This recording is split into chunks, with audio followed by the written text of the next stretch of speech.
Ini adalah wasiat saya, dan saya tidak tahu sampai kapan saya akan hidup.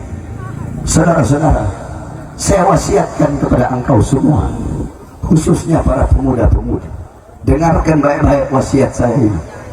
Berjanjilah kalian, bersumpahlah kalian, wahai para pemuda-pemudi Indonesia, wahai para pemuda-pemudi Islam, bersumpahlah, berjanjilah, jikalau besok atau lusa atau kapanpun saya di penjara, Allahu Akbar, Indonesia merdeka, merdeka, merdeka, Allahu Akbar.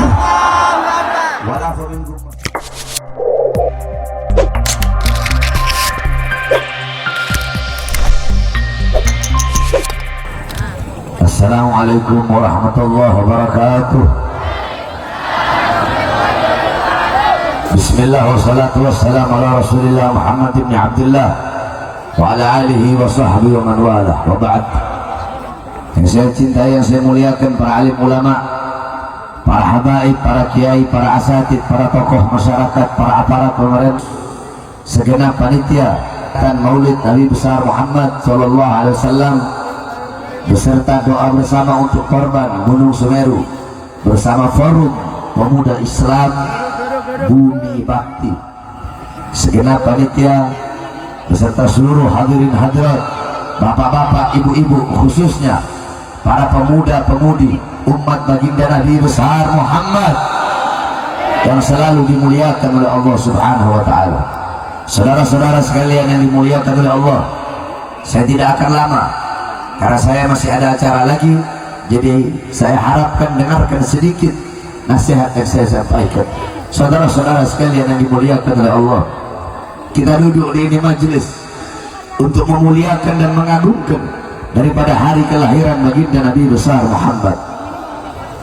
Dalam kitab Khawashi Syarwani ala Tuhfatil Muhtaj, kitab Khawashi Syarwani adalah hasyiah daripada kitab Tuhfatul Muhtaj Al-Imam Ibnu Hajar Al-Haytami. Kitab Tuhfatul Muhtaj adalah syarah daripada kitab Minhaj Al-Imam An-Nawawi. Dalam kitab tersebut dijelaskan qala muallif inna afdalal layali huwa lailatul maulidis syarif, thumma lailatul qadar, thumma lailatul jum'ah. Sesungguhnya malam yang paling utama, malam yang paling mulia, malam yang paling agung adalah malam kelahiran baginda Nabi besar Muhammad. Setelah malam kelahiran Nabi, baru malam Lailatul Qadar. Setelah malam Lailatul Qadar, baru malam Jumat. Setelah malam Jumat, baru malam Isra Mi'raj. Pertanyaannya, kenapa malam Maulid lebih utama, lebih mulia dan lebih agung daripada Lailatul Qadar? Padahal Lailatul Qadar adalah malam yang lebih utama dari 1000 bulan, malam turunnya Al-Quran, malam turunnya Jibril di muka bumi, malam turunnya malaikat di muka bumi. Tapi kenapa malam kelahiran Nabi lebih mulia dan lebih agung daripada Lailatul Qadar? Al-Imam Al-Qastallani radhiyallahu anhu, beliau berkata dalam kitabnya bahwasanya malam Maulid lebih utama daripada malam Lailatul Qadar karena 3 perkara, 3 sebab.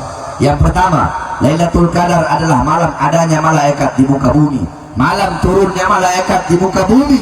Sedangkan malam Maulid adalah malam adanya, malam lahirnya Nabi Muhammad di muka bumi. Maka adanya Nabi, lahirnya Nabi di muka bumi jauh lebih utama, lebih mulia dan lebih unggul daripada adanya dan turunnya malaikat di muka bumi. Yang kedua, Lailatul Qadar adalah anugerah Allah untuk Nabi Muhammad. Sedangkan malam Maulid adalah malam lahirnya sosok yang diberikan anugerah tersebut. Berarti kalau bukan karena maulidnya Nabi, tidak akan ada Lailatul Qadar. Karena apa? Karena maulid Nabi, kelahiran Nabi lah yang memulai, yang mengawali, sehingga ada hari-hari yang mulia dalam Islam, malam-malam yang mulia dalam Islam. Sebagaimana dikatakan oleh Abuya As-Sayyid Al-Habib Muhammad bin Alwi Al-Maliki, beliau pernah menukil perkataan daripada Al-Imam As-Sayyid Muhammad Amin Qutbi, ya Lailatul Ithnin madha safahat, wahai malam Senin, apa yang telah menyapamu? kau begitu mulia, kau begitu agung, kau begitu sempurna. Wahai malam Senin, kau begitu mulia, begitu agung, begitu sempurna, karena dari mula berawal hari-hari yang mulia dalam Islam. Karena mula ada hari-hari yang mulia dalam Islam. Karena kalau bukan karena maulidnya Nabi, kalau bukan karena hari lahirnya Nabi, tidak akan ada hari-hari besar dalam Islam. Tidak akan ada Idul Fitri, tidak akan ada Idul Adha, tidak akan ada Fathul Makkah, tidak akan ada Lailatul Qadar, tidak akan ada kemenangan perang Badar, tidak akan ada Ramadan, tidak akan ada nuzulul Quran, tidak akan ada iman, tidak akan ada Islam, tidak akan ada takwa, tidak akan ada salat, tidak akan ada ilmu, amal, akhlak, wara, khauf, zuhud, khasyah, qanaah, wa zauq, khauf, kemudian berma'ruf, nahi munkar, jihad, tidak akan ada. Itu semua kalau bukan diawali daripada hari kelahiran baginda Nabi besar Muhammad sallallahu alaihi wasallam. Maka kita duduk di ini majelis untuk bergembira, untuk berbahagia dengan lahirnya Nabi Muhammad. Siapa yang memerintahkan kita berbahagia, bergembira, bersuka cita dengan lahirnya Nabi? Yang memerintahkan bukan para ustadz, bukan para kiai, bukan para habaib, bukan para ulama, bukan para salafun salih, bukan para imamatul arbah, bukan Imam Hanafi, Maliki, Syafi'i, Hambali, bukan para imam, bukan para mujaddidul Islam, bukan para tabi'in, bukan para tabi'in, bukan para sahabat, bukan juga Nabi Muhammad, bukan juga para malaikat, tetapi yang memerintahkan berbahagia, bergembira dengan adanya Nabi adalah Allah Subhanahu wa taala. Apa dalilnya? Dalam Al-Qur'an Allah berfirman, "Qul bi fadlillah wa bi rahmati fabidzalika falyafrahu." Katakanlah, dengan karunia Allah dan dengan rahmat Allah, maka dengan karunia dan rahmat tersebut hendaklah mereka bergembira. Hendaklah saya, engkau, kalian, kita bergembira dengan adanya karunia dan rahmat Allah. Apa karunia Allah? Apa rahmat Allah?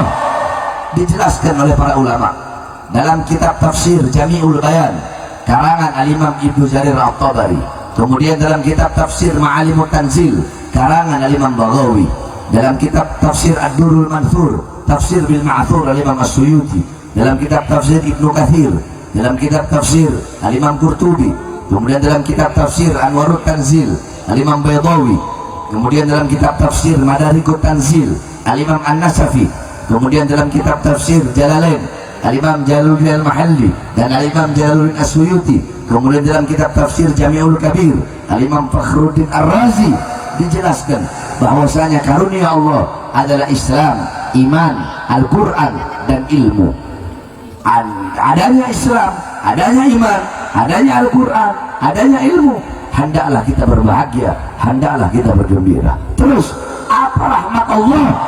Rahmat Allah dalam ayat tersebut sebagaimana dalam ayat yang lain Allah berfirman, "Wa ma arsalnaka illa rahmatan lil alamin."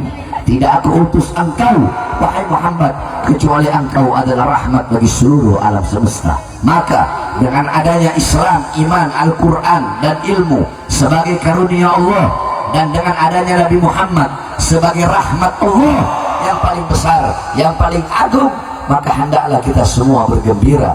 Itu perintah Allah Subhanahu wa taala. Jikalau intisari daripada maulid, bergembira, berbahagia, bersuka cita dengan lahirnya Nabi, maka berarti Allah yang pertama kali memerintahkan untuk bermaulid kepada baginda Nabi besar Muhammad sallallahu alaihi wasallam. Itu yang pertama. Yang kedua yang ingin saya sampaikan, kita duduk di sini dalam doa bersama saudara-saudara kita yang terkena erupsi, yang dimana saudara-saudara kita yang berada di sana sedang terkena musibah, bencana di Semeru. Saudara-saudara, Rasulullah SAW bersabda dalam hadis, "Mathalul jasad, mathalul mu'min, mathalul jasad." Yani idza ishtaka minha udhun tada'a sa'irul jasad bis-sahari wal humma. Perumpamaan seorang mukmin itu bagaikan satu tubuh, bagaikan satu jasad. Apabila ada sebagian anggota tubuh yang merasakan sakit, maka seluruh anggota tubuhnya akan merasakan sakit. Engkau kalau sakit gigi, nggak mungkin cuma kau punya gigi yang sakit, pasti seluruh tubuhmu merasakan sakit. Kamu punya kaki cantengan, nggak mungkin jempolnya kamu aja yang sakit, pasti pasti seluruh anggota tubuhmu merasakan sakit. Begitulah perumpamaan orang-orang yang beriman, saudara-saudara. Sesama mukmin perumpamaannya seperti itu. Ada satu yang sakit, semuanya merasakan sakit. Nah, saudara-saudara kita yang terkena musibah, penderitaan yang mereka alami itu juga adalah penderitaan kita. Sebagaimana mereka merasakan sakit, kita pun merasakan sakit. Penderitaan yang mereka alami adalah penderitaan kita. Musibah yang mereka alami adalah musibah kita. Mereka yang kehilangan keluarganya, anaknya, istrinya, suaminya, sama seperti kita kehilangan keluarga kita, anak kita, istri kita, suami kita. Mereka yang kehilangan harta bendanya, sama seperti kita yang kehilangan harta benda kita. Mereka yang kelaparan, sama seperti kita kelaparan. Mereka yang kehausan, sama seperti kita kehausan. Karena kita mukmin, bagaikan satu jasad, bagaikan satu badan. Apabila ada sebagian anggota tubuh yang merasakan sakit, maka seluruh anggota tubuh merasakan sakit.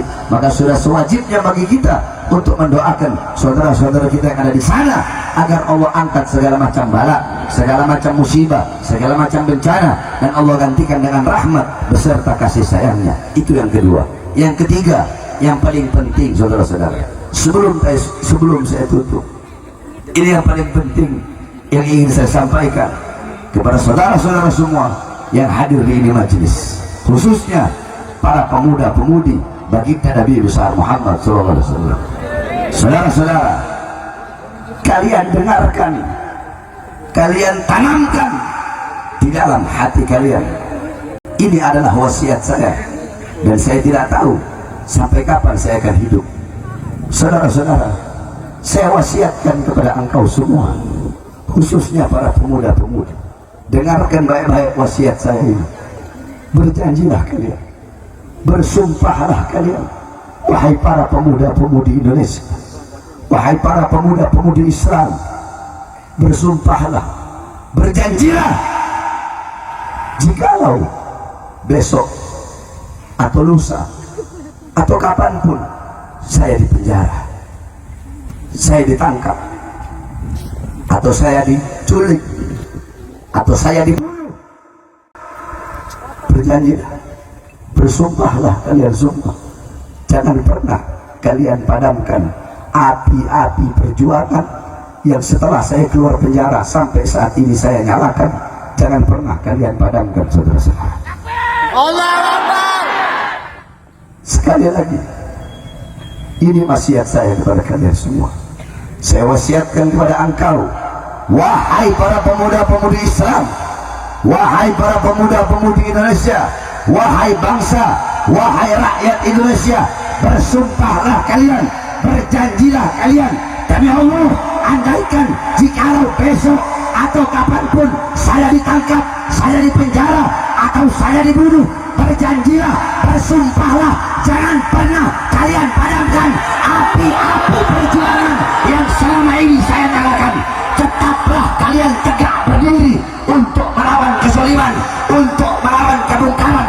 Jangan pernah capek untuk menyampaikan kebenaran, jangan pernah letih untuk menegakkan keadilan, jangan pernah berhenti sampai mati, jangan pernah mundur sampai hancur demi Islam, demi bangsa, demi rakyat, demi Indonesia, demi negara kesatuan Republik Indonesia. Bagi Bahar bin Smith, jangankan cuma di penjara, nyawa saya, jiwa saya, darah saya murah harganya untuk tumpah, saudara-saudara. Allahu Akbar. Allahu Akbar. Saya tanya semua, sudah dengar wasiat saya tadi? Sudah dengar? Siap jalankan? Siap jalankan? Kalau nanti andaikan saya di penjara atau saya dibunuh, siap lanjutkan perjuangan, siap teruskan perjuangan, siap tegak berdiri melawan kezaliman, melawan kemungkaran, siap bela Islam, siap bela bangsa, siap bela rakyat, siap bela NKRI, siap mati di merah putih. Allahu Akbar. Indonesia merdeka, merdeka, merdeka.